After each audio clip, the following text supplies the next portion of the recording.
Welcome to MattyRocks, experiencing on the road with MattyRocks on location at NAMM 2020, Anaheim, California.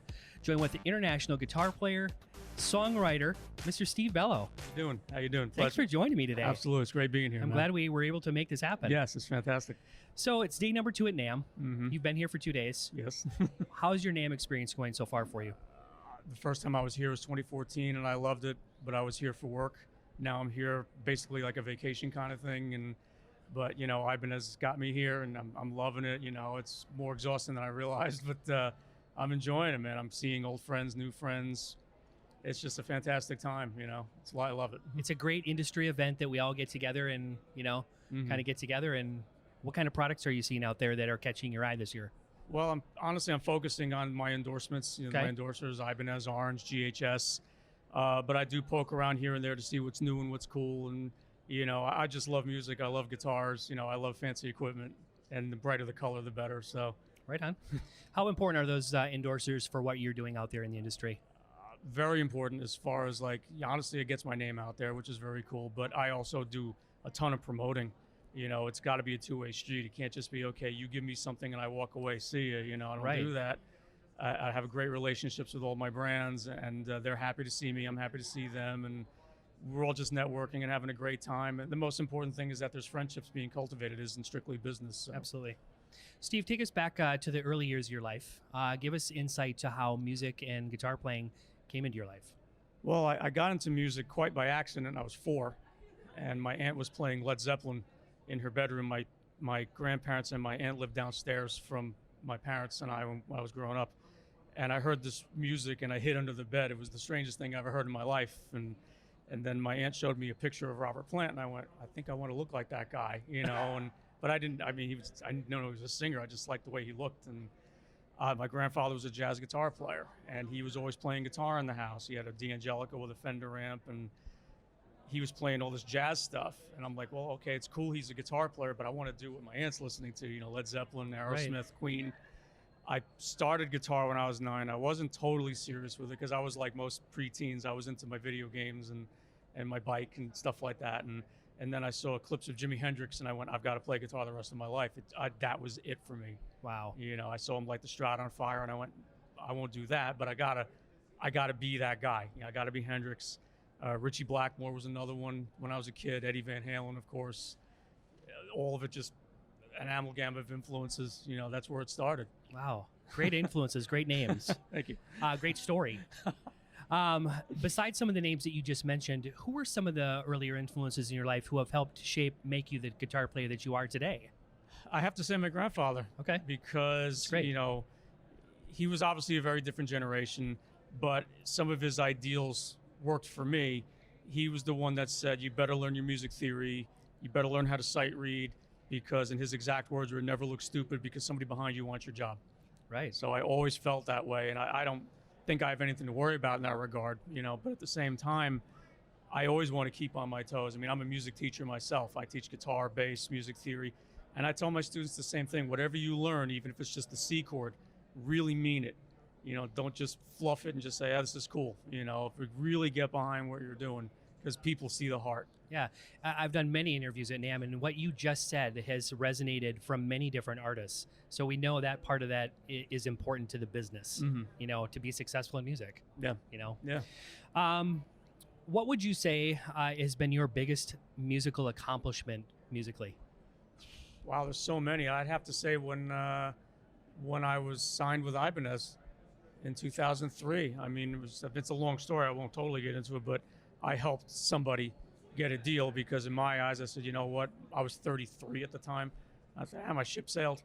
You know, let me give somebody else a shot. You know, they deserve it. But did it really sail? Did it really sail? It comes and goes. I dock back at the port, and then I feel like even recently, I'm just like, you know what? I'm just gonna walk away from the industry for a while. I love teaching. I'm happy teaching, and then I get the email from Ibanez, we want you at NAMM.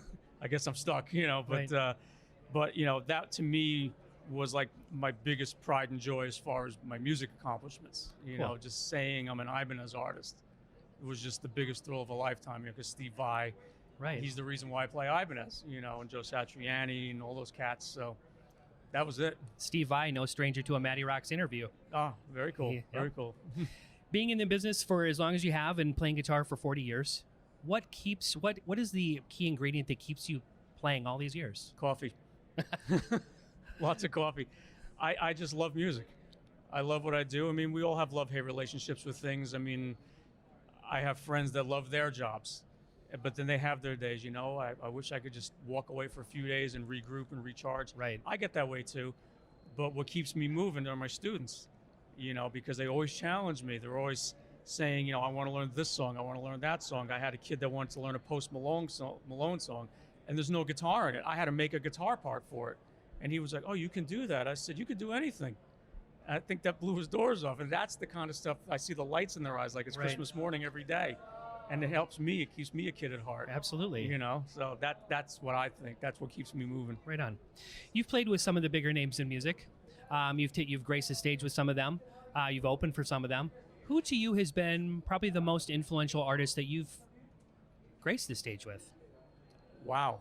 Uli John Roth, I opened for him 3 times. One of my all-time favorite players, super nice guy.